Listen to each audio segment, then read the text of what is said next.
जय गुरुदेव जय गुरुदेव जय गुरुदेव जय गुरुदेव।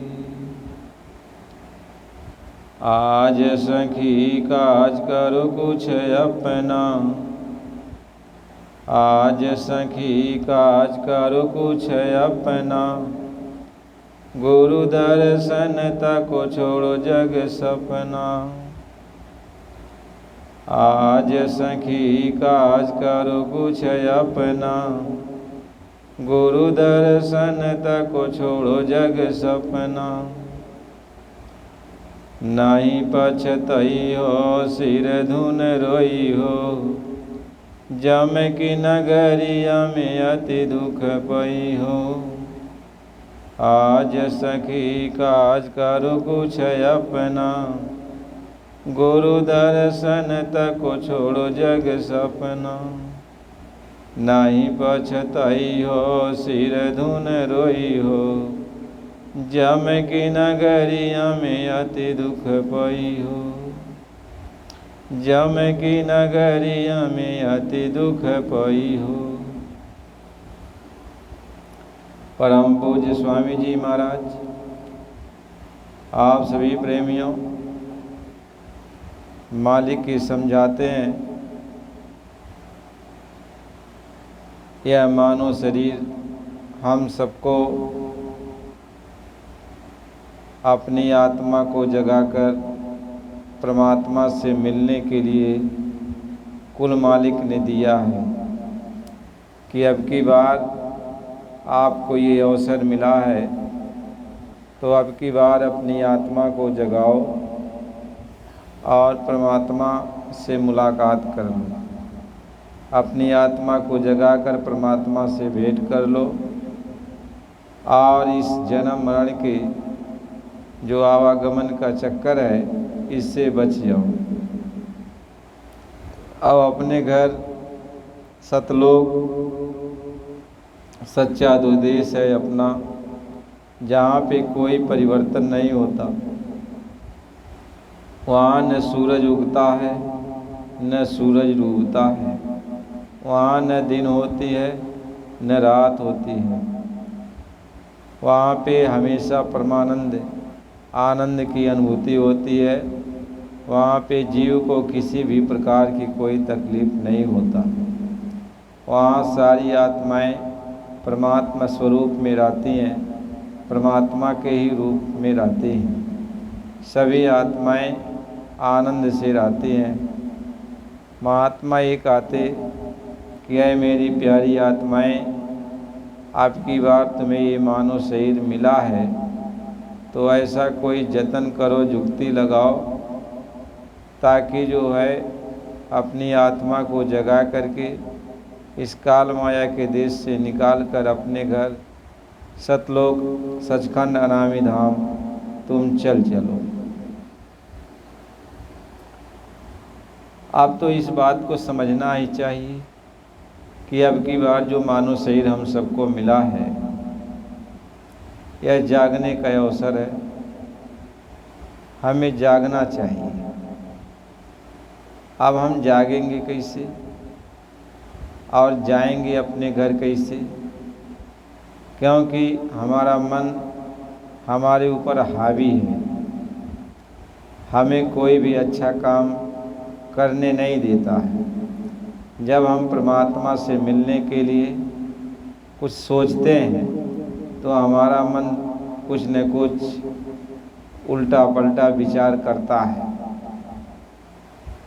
महात्मा ये समझाते हैं कि यह मन बड़ा खुरखुंद करता है। कहें करत रहे खुरखुंद, बड़ा शैतान है।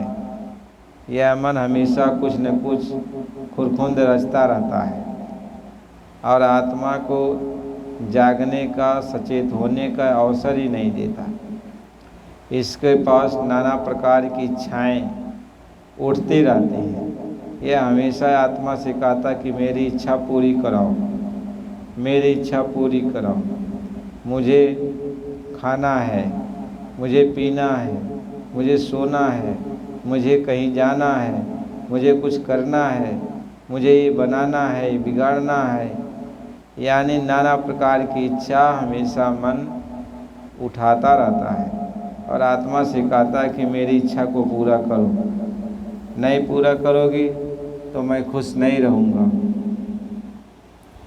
अब ये इसकी इच्छा यदि बंद हो तब तो आत्मा कुछ सोचे, या तो अपनी इच्छा को हमेशा लेके आत्मा के सामने पेश रहता है। अब दुनिया में इतनी इसकी इच्छा बढ़ गई है कि यह इसको कभी शांति ही नहीं है, कभी यह स्थिर होता नहीं है। हमेशा जैसे पानी में लहर उठती है तो हमेशा इसकी लहर उठती रहती है, हमेशा लहर उठती रहती है। कुछ न कुछ इच्छा, एक इच्छा पूरी नहीं हुई दूसरी जाग गई, दूसरी अभी पूरी नहीं तीसरी चौथी जाग गई, और एक न एक कामना इसके अंदर लगा रहता है। अभी अपनी इच्छा को पूरा करने के लिए हमेशा आत्मा सिखाता है।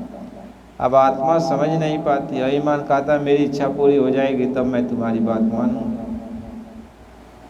महापुरुष ये समझाते हैं कि जैसे समुद्र में लहरें उठती रहती हैं, ऐसे आत्मा के पास जो मन है इसके अंदर की लहरें हमेशा उठती रहती हैं, और ये मन कभी भी भगवान से मिलने की बात सोच ही नहीं सकता। इसको दुनिया की जो इच्छा है हमेशा इसके अंदर उठती रहती है। हमेशा अपनी इच्छा को पूरा करने के लिए ये आत्मा सिखाता है कि मेरी यह इच्छा पूरी होनी चाहिए, मेरे अंदर ये तमन्ना है मेरी इच्छा पूरी हो। जब तक मेरी इच्छा पूरी नहीं होगी मुझे शांति नहीं मिलेगी। अब आत्मा इसकी इच्छा पूरा करने में लग जाती है। आत्मा को समय ही नहीं मिलता कि हम कुछ अपने बारे में सोचें, कि हम अपने परमात्मा के बारे में, अपने मालिक के बारे में सोचें। अब आत्मा परेशान हो जाती है और हार मान करके ये मन की बात को मानती रहती है, मन की बात को मानती रहती है और मन अपनी वाली कराता रहता है। इसलिए महात्मा कहते हैं कि यह मन ही तुम्हारा दुश्मन है, यह मन ही तुम्हारा दुश्मन है। जब तक ये मन तुम्हारा साथ नहीं देगा तब तक तुम अपने घर नहीं जा सकते हो। इसलिए ऐसा कोई उपाय करो कि ये मन जो है, मन ही के अंदर इच्छा जागे कि मुझे कुछ करना चाहिए, भक्ति भाव भजन करना चाहिए। तो मन के अंदर जब इच्छा जागेगी तभी ये आत्मा का साथ देगा, नहीं तो ये आत्मा का साथ नहीं दे सकता है। इसलिए महात्मा कहते हैं कि यह आत्मा तुम मन को साथ में लेके सत्संग में आओ। जब सत्संग का पानी पड़ेगा इसके ऊपर, इसकी मैल धीरे धीरे साफ होने लगेगी तो मन की मलिनता खत्म हो जाएगी, मन की जो गंदगी है ये खत्म हो जाएगी धीरे धीरे धीरे धीरे। तो जब ये मन साफ सुथरा हो जाएगा तो विषयों का चिंतन कम करने लगेगा। अब दुनियावी इच्छा इसके अंदर कम उठेगी तो यह मन तुम्हारा साथ देगा। आत्मा को समझा करके महात्मा इसी बात को कहते हैं कि यह आत्मा अब तुम मन को सत्संग में लेके आओ। और जब तक मन सत्संग में नहीं आएगा, सत्संग के वचन नहीं सुनेगा, तब तक इसके अंदर की मैल जाएगी नहीं, विषय वासना इसकी छूटेगी नहीं। इसलिए हमेशा महात्मा ये समझाते हैं कि तुम्हें सत्संग सुनना चाहिए, और जब तुम सत्संग में बैठोगे तभी तुम्हारा तन और तुम्हारा मन निर्मल का मतलब होता है, जो मैल है वह उतार दी जाती है, वो साफ हो जाती है, तब यह मन और तन साफ सुथरा हो जाता है। इसी को निर्मल कहते हैं। अब ये बिना सत्संग के ये साफ होगा नहीं। जब तक महात्माओं का सत्संग नहीं मिलेगा, उनकी संगत नहीं होगी, तब तक ये मन साफ होगा नहीं। तो मन जब तक नहीं साफ होगा तब तक न तुम्हारा सुमिरन होगा, न ध्यान होगा, न भजन होगा, न सेवा होगी, न कुछ भी तो नहीं होगा। जो कुछ भी करना है वह मन के द्वारा ही करना है। महात्मा ये समझाते हैं, ये मन है जो हर तरह से जीव को फंसाए रखता है। इसलिए मन को जब भगवान की भक्ति में लगाओगे, मन को सत्संग में जब लगाओगे, तभी आपका काम बनेगा, तभी आप भजन भाव भक्ति कर सकते हो, तभी अपनी आत्मा को जगा पाओगे। जब तक मन नहीं रुकेगा तब तक कुछ नहीं। कहते हैं मन जीते जग जीत। यदि मन को जीत लिया तो समझ लो कि जग के बनाने वाले यानी भगवान को भी तो बस में कर लेगा। लेकिन मन को यदि नहीं जीत पाया तो भगवान के पास तो जा ही नहीं सकता, भेंट मुलाकात हो ही नहीं सकता, क्योंकि मन एक पर्दा है। मन एक पर्दा है, ये बहुत बड़ा मोटा पर्दा है। जब तक इस मन रूपी पर्दे की सफाई नहीं होगी तब तक आप परमात्मा का दर्शन कर नहीं सकते हो। इसलिए पहला काम है मन को धोए। इसलिए महात्मा समझाते कि मन कोरा कोरा, मन कोरा कोरा जमुना के पानी लागे। मन कोरा कोरा जमुना के पानी लागे। कहते मन जब कोरा कोरा हो जाएगा यानी अब इसके अंदर कोई गंदगी नहीं रहेगा, तो जैसे जमुना का पानी साफ़ सुथरा रहता है, तो जब साफ़ सुथरा पानी रहेगा तो आप अपना चेहरा देख लोगे। ऐसे मन जब साफ़ हो जाएगा तो आप इसके अंदर कोई मैल नहीं रहेगी। जब कोई मैल नहीं रहेगी तो कोई इच्छा नहीं जागेगी, तो जब कोई इच्छा नहीं जागेगी तो आप परमात्मा की भक्ति कर लोगे, मन साथ दे देगा। इसलिए मन को समझाना क्या है कि मन को सत्संग में लेके जाना है। यानी तुम सत्संग में जाओ, जब सत्संग में जाओगे तो बैठोगे तो सद्गुरु के वचन की चोट लगेगी। कहें गुरु के वचन की, गुरु के शब्द की और चोट जब लागे, और मोह माया ममता तब छीन छीन भागी। गुरु के वचन की जब चोट लागी, मोह माया ममता तब छीन छीन भागी। और गुरु के वचन की जब चोट लागे, और मन की अंदर भी रह आगे जागी। और गुरु के वचन की जब चोट लागे, और माया ममता तब मन से भागी। गुरु के वचन की और जब चोट लागे, और सब कुछ तज कर तब भजन में लागी। कहते हैं जब गुरु के वचन की चोट लगेगी तभी ये मन भजन करेगा, तभी ये मन जो है भगवान की बात को सुनेगा। तो सत्संग में जब वचन की चोट लगती है तो मन के ऊपर की मैल की साफ होती है। मन की मैल जब साफ होने लगेगी तभी ये मन जो है आत्मा से कहेगा कि चलो तुम भजन करो, और भजन करो, मैं भी भजन करूँगा, मैं भी भगवान का भजन करूँगा, और तुम भी भगवान का भजन करो। लेकिन मन जब तक गंदा रहेगा तब तक कुछ नहीं होने वाला है। इसलिए सबसे ज़रूरी है कि मन को धोना। क्या मन को धो, कहते हैं मन को जब धोओगे तभी ये काम चलने वाला नहीं। कहे ऊपर धोए क्या हुआ जब भीतर रह गए दाग, और मन मनसा माजी नहीं और होन चाहता है दास। कहते ऊपर ऊपर धोने से क्या होगा जब भीतर का दाग नहीं जाएगा। और बहुत कुछ तुम सोच विचार के क्या करोगे कि चलो हम गुरु का शिष्य बन जाएंगे, गुरु के साथ रहेंगे। तो कहते हैं जब तक मन की इच्छा नहीं मिटेगी, मन की चाहना नहीं मिटेगी। मन की चाहना यही तो है, विषय वासना ये मन की चाहना है। यानी जितनी भी चाहना इसके अंदर उठती है, इच्छा उठती है, यही विषय है, यही वासना है। इसको पाना चाहता है, इसमें ये मन लगना चाहता है। तो कहते हैं जब तक ये मन की इच्छा नहीं मिटेगी, मन की ये वासना नहीं जाएगी, तब तक जीव दास नहीं बन पाता, तब तक ये भक्ति नहीं कर पाता है। कहते मन मनसा माजी नहीं, होने चाहता है दास। कहते जब तक इच्छा नहीं मिटेगी तब तक तुम गुरुमुख नहीं हो सकते हो। अभी तो तुम्हें सत्संग सुनना है, मन को सत्संग में लगाओ कि मन सत्संग सुने, और सत्संग के पानी से मन के ऊपर की लगी हुई मैल जब साफ होने लगेगी धीरे धीरे, तो महात्मा ये समझाते हैं तब ये मन जब निर्मल हो जाएगा, तब ये आत्मा से खुद कहेगा कि चलो अब भजन करेंगे, चलो अब भजन करेंगे, चलो अब सिमरन करेंगे, चलो अब ध्यान करेंगे, चलो गुरु भक्ति करेंगे।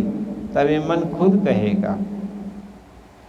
और जब तक ये मन की इच्छा मिटेगी नहीं, मन की मैल साफ नहीं होगी, तब तक ये मन कहेगा नहीं, भजन नहीं करना है, ध्यान नहीं करना है, सिमरन नहीं करना है, संगत में नहीं जाना है, सत्संग नहीं सुनना है। तब ये मन कहेगा।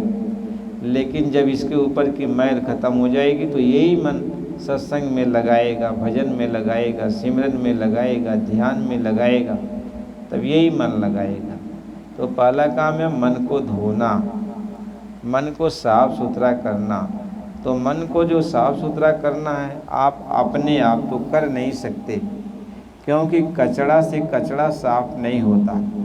हम कोई भी उपाय करेंगे मन को धोने के लिए, कोई भी उपाय करते हैं, जैसे हम मान लो साधना करते हैं, जप करते हैं, तप करते हैं, पूजा पाठ करते हैं, व्रत उपवास करते हैं, कि इससे हमारा मन साफ सुथरा हो जाएगा। कहते हैं ये जो है ये गंदगी है, ये यहाँ की चीज़ें हैं, मृतलोक की चीज़ें हैं। तो मृतलोक की चीज़ें, यह मृतलोक का एक खारिज मसाला है, तो यहाँ की चीज़ें मन को धो नहीं पाएंगी, बशर्ते मन के ऊपर और दाग लगा देंगे, और दाग बढ़ता जाएगा।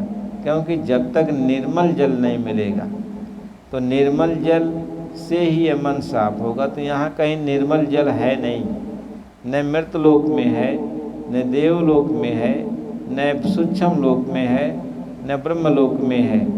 ये सभी जगह निर्मल नहीं, मन को धोने वाला निर्मल पानी ये सब जगह नहीं है।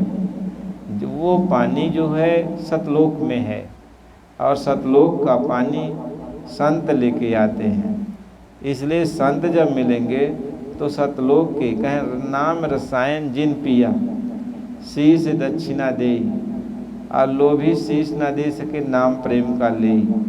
कहते हैं कि जब महात्मा आते हैं तो सतलोक का और निर्मल जल लेके आते हैं, गंगा की धारा को लेके आते हैं, निर्मल धारा लेके आते हैं। उसी धारा में जो है इस मन को धोते हैं, मन की सफाई उसी में, उसी धारा से ये धोते हैं, तब मन साफ होता है, तब ये चित्त साफ होता है, तब ये बुद्धि साफ होती है।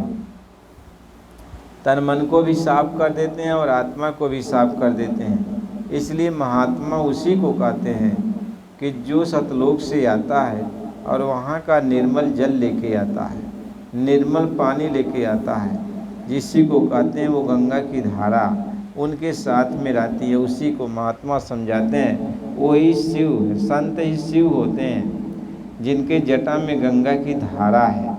वो जब आते हैं तो उनकी जटा में गंगा की धारा रहती है, उसी धारा से वह जीव को साफ सुथरा करते हैं। महात्मा इस बात को ही समझाते हैं। इसलिए संत जब तक नहीं मिलेंगे तब तक ये मन साफ नहीं होता। आप कितनों सज्जन बन जाओ, आपके अंदर कोई दुर्गुण न रहे, लेकिन ये कहो कि जो बुराइयां हैं, जो गंदगी है पाप पुण्य की साफ हो जाए, तो ये साफ नहीं होता। इसलिए शुद्ध पुराण बहु कहें उपाई, और छूटे न अधिक अधिक अरझाई। इसलिए श्रुतियों वेदों पुराणों में बहुत उपाय तो बताया, लेकिन मन को धो नहीं पाया, धोने का उपाय नहीं है। तो जितना कोई वेद पुराण पढ़ करके जब तक पूजा पाठ किया तो मन की मैल गई नहीं, बशर्ते ऊपर मैल और चढ़ गई, और चढ़ गई, एक पाप पुण्य की मैल और चढ़ गई। इसलिए यह मन साफ नहीं होता है। इसलिए जब तक पूरा संत सद्गुण नहीं मिलेंगे और वो नाम रसायन आपको नहीं देंगे धोने वाला, तब तक ये मन साफ नहीं होगा। और जब तक ये मन साफ नहीं होगा तब तक ये आत्मा अपने घर जा नहीं सकती है। इसलिए पूरे संत सद्गुरु की खोज करो और उनसे नाम धन ले लो और नाम की कमाई करके इस मन को साफ सुथरा कर दो। और जब मन साफ सुथरा कर हो जाएगा तब आत्मा परमात्मा से मिलने लगेगी। आत्मा परमात्मा दोनों एक में मिल जाएंगे। लेकिन मन जब तक साफ नहीं होगा तो आत्मा परमात्मा से मिल नहीं सकती, अपने घर जा नहीं सकती। इसलिए प्रेमी भाई बहनों, इसके आगे का प्रकरण कल हम आपको सुनाएंगे। महात्मा इस बात को समझाते हैं। तो अब थोड़ा थोड़ा आप प्रकरण सुनो, ज़्यादा मत, थोड़ा थोड़ा सुनो और इसको समझो। महात्मा इसी बात को समझाते हैं। आप अभी नए यदि हो तो चैनल को सब्सक्राइब करो ताकि आपके पास बराबर सत्संग की बातें जाएं, और उसको लाइक करो। पुराने हो तो भी लाइक करो। जय गुरुदेव।